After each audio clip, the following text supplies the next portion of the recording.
আজকে একটু অন্য রকমের রেসিপি আপনাদের জন্য নিয়ে এসেছি। সিমুই বা সেমাই দিয়ে তৈরি করেছি এই সিমুই বাটি। খেতে অসাধারণ হয়েছিল। আমিও ফার্স্ট টাইম তৈরি করেছিলাম।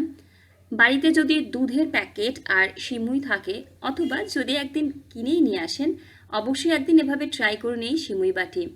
বাড়িতে কোনো স্পেশাল গেস্ট এলে তাদেরকে সার্ভ করলে আপনার প্রশংসায় পঞ্চমুখ হবেই হবে।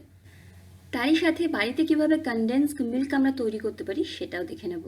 নমস্কার সবাইকে, সুমেধা রান্নাঘরের আরও একটা ভিডিওতে সবাইকে স্বাগত জানাই। সবার প্রথমে গ্যাসের ফ্লেমে একটা কড়াইতে অল্প একটু জল নিলাম। প্রথমেই তৈরি করব কনডেন্সড মিল্ক। তো তার জন্যে কড়াইটা একটু জল দিয়ে ভিজিয়ে নিলে পরে দুধটা যেহেতু অনেকক্ষণ ফুটবে, কড়াইয়ের তলার দিকটা ধরে যাওয়ার সম্ভাবনাটা অনেকটা কমে যায়। 350 ml পরিমাণে এখানে লিকুইড দুধ, ফুল ফ্যাট দুধ নিলে ভালো হয়, ফোটাতে কম হয়।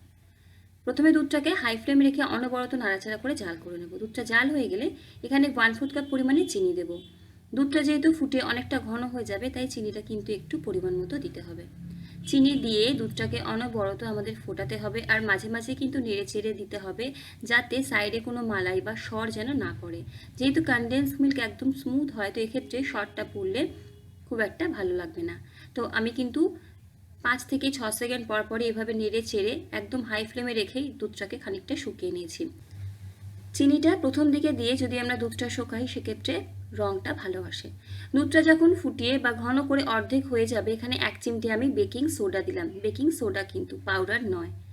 বেকিং সোডা দিয়ে মিডিয়াম টু হাই ফ্লেমে রেখে আমাদের অনবরত এভাবেই নাড়াতে চাড়াতে হবে। দেখতে পাবেন সঙ্গে সঙ্গেই যে এটা টেক্সচারটা একদম অন্য রকমের হয়ে যাচ্ছে, বেশ স্মুথ হয়ে যাচ্ছে। ঘন করে আমরা কতক্ষণ ঘন করব? যতক্ষণ না দেখবেন কড়াইয়ের সাইড থেকে এভাবে ছাড়তে থাকছে এই মিশ্রণটা। দেখুন, আমি স্প্যাচুলাটা যখন কড়াইয়ের সাইড দিয়ে চালাচ্ছি, কড়াইটার তলার দিকটা কিন্তু দেখা যাচ্ছে। মিশ্রণটা কিন্তু ঘন হয়ে গেছে। গ্যাসের ফ্লেমটা বন্ধ করে দিয়ে নামিয়ে একটা বাটিতে রেখে দেবো, এবং একদম নর্মাল তাপমাত্রায় এলে ফ্রিজে রেখে দেবো 30 থেকে 40 মিনিট মতো। তাহলে রেডি হয়ে যাবে কনডেন্স মিল্ক। অন্য একটা কড়াইতে অল্প একটু জল নিয়ে নিচ্ছে এখানে 650 ml পরিমাণে লিকুইড দুধ। টোটাল 1 লিটার লিকুইড দুধের ব্যবহার করছি। এখানে একটা হাফ লিটারের প্যাকেট, আর আগের প্যাকেট থেকে যে পরিমাণ দুধ রেখে দিয়েছিলাম সেটাও দিলাম। এখানেও কিন্তু আমাদের প্রথমে মিডিয়াম টু হাই ফ্লেমে রেখে দুধটাকে জাল করে নিতে হবে। দুধটা যখন একবার ফুটে উঠবে, তখন ইচ্ছা যদি হয় মিডিয়াম ফ্লেমে রেখেও আপনারা দুধটাকে শুকিয়ে নিতে পারেন, অথবা লো ফ্লেমে রেখেও।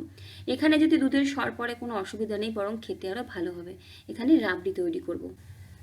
দুধটাকে ফুটিয়ে প্রথমে অর্ধেক করে নেব। সাইডে যে মালাইটা পড়বে সেটাও কিন্তু একসাথে নিয়ে কড়াইয়ের লিকুইড দুধের সাথে মেশাতে থাকবো। দুধটা ফুটে যখন অর্ধেক হয়ে যাবে, দিয়ে দেবো এখানে 1/4 কাপ পরিমাণে চিনি। দুধটা যেহেতু ঘন হয়ে আসবে, তো চিনিটাও কিন্তু এখানে পরিমাণ মতো দিতে হবে। 1 চা চামচ দিচ্ছি ঘি। ঘিটা দিচ্ছি, ফ্লেভারটা খুব ভালো হয়। ফুল ফ্যাট দুধ যদিও, তবুও ইচ্ছা হলে ঘিটা দিতে পারেন। এর সাথেই 2 থেকে 2.5 টেবিল চামচ পরিমাণে পাউডার মিল্ক, আমরা যেটা রেগুলার বাড়িতে ব্যবহার করি। যেহেতু গরম ফুটন্ত দুধে দিচ্ছে, ওপর থেকে এভাবে অল্প অল্প দেবো আর মিক্স করতে থাকবো। এখানে যদি লিকুইড দুধের একটু দানা হয়েও যায়, কোনো অসুবিধা নেই, বরং খেতে আরও ভালো হয়। তাই জন্য আমি গরম দুধে মেশালাম। আলাদা করে আর লিকুইড দুধ তুলে নিয়ে আমি পাউডার মিল্কটা মিশিয়ে দিলাম না, ডাইরেক্ট লিকুইড দুধের মধ্যেই দিয়ে দিলাম। এবারে ফুটিয়ে ফুটিয়ে আরও ঘন করে নিতে হবে। 3 কাপ দুধ নিলে আমরা ঘন করে কিন্তু 1 কাপেরও কম করে নেব। দুধটা যখন ফুটে বেশ খানিকটা ঘন হয়ে আসবে, ফ্লেভারের জন্য দিয়ে দেবো অল্প একটু এলাচের গুঁড়ো। আপনারা চাইলে এর মধ্যে কেশর দিতে পারেন, এর মধ্যে বাদামের কুচি মেশাতে পারেন। আমি একদম সিম্পল রাখলাম। অবশ্যই একবার চিনির টেস্টটা করে নিজেদের পছন্দ মতো একটু কমিয়ে বাড়িয়ে নেবেন। দুধটা বেশ খানিকটা যখন ঘন হয়ে আসবে, বুঝতে পারবেন এই ধরনের ঘনত্ব এসছে। নামিয়ে নিয়ে ঠান্ডা হতে দেবো। অন্য একটা কড়াইতে 1 টেবিল চামচ পরিমাণে ঘি নেব, আর তার সাথে আমি একটা সিমুই বা সেমাইয়ের প্যাকেট নিয়েছি। এটা লাচ্ছা সেমাইয়ের প্যাকেট, দোকানে বললেই দিয়ে দেবে। 50 গ্রামের একটা প্যাকেট নিয়েছি, আমার 10 টাকা মতো দাম নিয়েছিল। এটা আগে থেকেই ভাজা থাকে, তবুও একবার ঘিয়ে ভেজে নেব। আর সেমাইগুলো এভাবে হাত দিয়ে একটু গুঁড়ো করে নিয়ে কিন্তু কড়াইয়ের মধ্যে দেবো। ইচ্ছা যদি হয়, আগে একটা বাটিতে সেমাইটাকে নিয়ে একটু হাত দিয়ে এভাবে ডলে গুঁড়ো করে নিতে পারেন, তারপরে কড়াইতে অ্যাড করতে পারেন। ডাইরেক্ট কড়াইতে এভাবে হাত দিয়ে গুঁড়ো করে সেমাইটা নিলাম, 1 মিনিট মতো ভেজে নিচ্ছি। এভাবে ফ্রেশ ঘিতে যদি আরও একবার ভেজে নেওয়া হয়, খেতে আরও ভালো হয়। সেমাইটা যখন ভাজা হয়ে যাবে, বেশ সুন্দর একটা গন্ধ আসবে। যে কনডেন্স মিল্কটা তৈরি করে রাখলাম, সেটা অল্প অল্প করে দেবো। এই কনডেন্স মিল্কটা যেন নর্মাল তাপমাত্রায় থাকে, গরম যেন না হয়। সিমুইটাকে কিন্তু আমরা নরম করে ফেলবো না, সিমুইটা ক্রিস্পি থাকবে, মানে মুচমুচে থাকবে। জাস্ট কনডেন্স মিল্ক দিয়ে আমাদের একটা বাইন্ডিং দিতে হবে। যেহেতু সিমুই বাটি তৈরি করছি, তো বাটিটা যাতে তৈরি করতে পারি, সিমুইটা যদি একটার সাথে একটা জুড়ে না থাকে বাটিটা তৈরি হবে না। যতটুকু পরিমাণ মনে হচ্ছে কনডেন্স মিল্কের দরকার ততটুকুই এখানে ব্যবহার করব। আমি 4 টেবিল চামচ মতো ব্যবহার করেছি। আর এভাবে স্প্যাচুলা দিয়ে ভালো মতো কিন্তু মেশাতে হবে। আপনারা বাড়িতে তৈরি না করে কেনা কনডেন্স মিল্ক দিয়েও তৈরি করতে পারেন, তবে বাড়িতে যদি এত সহজে হয়ে যায় শুধু শুধু কেনার দরকার নেই। দেখলেই বুঝতে পারবেন সিমুইগুলো জড়ো করলে একত্র হয়ে যাচ্ছে, মানে চেপে চেপে দিলে বেশ একসাথে হয়ে যাচ্ছে, তখন নামিয়ে নেব। হাতটা সইতে পারি এরকম গরম অবস্থাতে আমরা সিমুই বাটিগুলো তৈরি করব।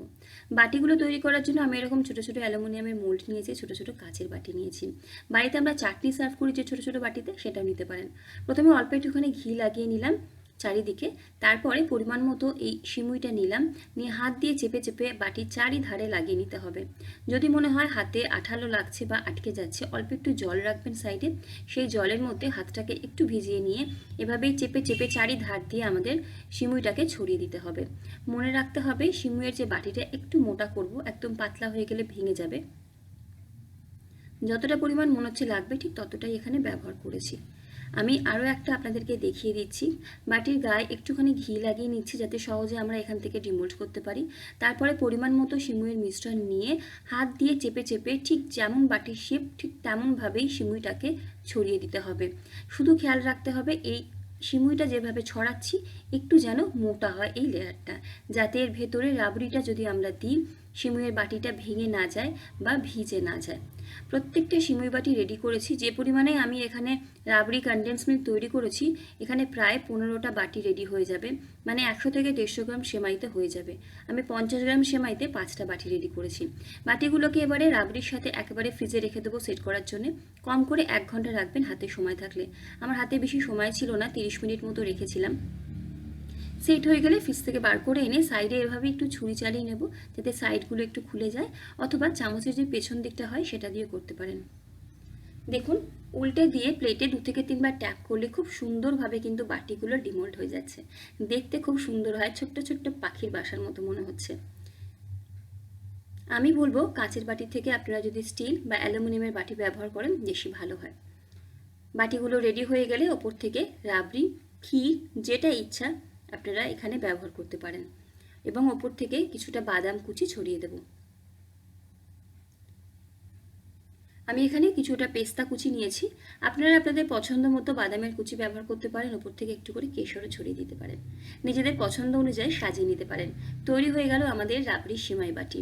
ফ্রিজে রেখে দিন সেট করার জন্য। ঠান্ডা হলে ঠান্ডা ঠান্ডা সার্ভ করুন। খেতে দারুণ হয়, বাচ্চা থেকে বড় সবারই কিন্তু খুব ভালো লাগবে। আর কনডেন্স মিল্কটা দেখুন ফ্রিজে রাখার পরে একদম সেট হয়ে গেছে। এভাবে কনডেন্স মিল্ক বানিয়ে নিয়ে আপনারা ফ্রিজে রেখে দিতে পারেন প্রায় 7 দিন মতো। একটা সিমুই বাটি কেটে দেখাই। সিমুই বাটিটা যতটা ক্রিস্পি থাকবে খেতে ততটাই ভালো লাগবে। নরম হয়ে নিতে গেলে কিন্তু ভালো লাগবে না। এখানে দেখুন বাটিটা বেশ ক্রিস্পি আছে। ভিডিও ভালো লাগলে লাইক, কমেন্ট, শেয়ার, সাবস্ক্রাইব করে পাশে থাকবেন। আজকে এখানেই দেখা হচ্ছে পরের ভিডিওতে। সকলে ভালো থাকুন, সুস্থ থাকুন, হাসি খুশি থাকুন। ধন্যবাদ।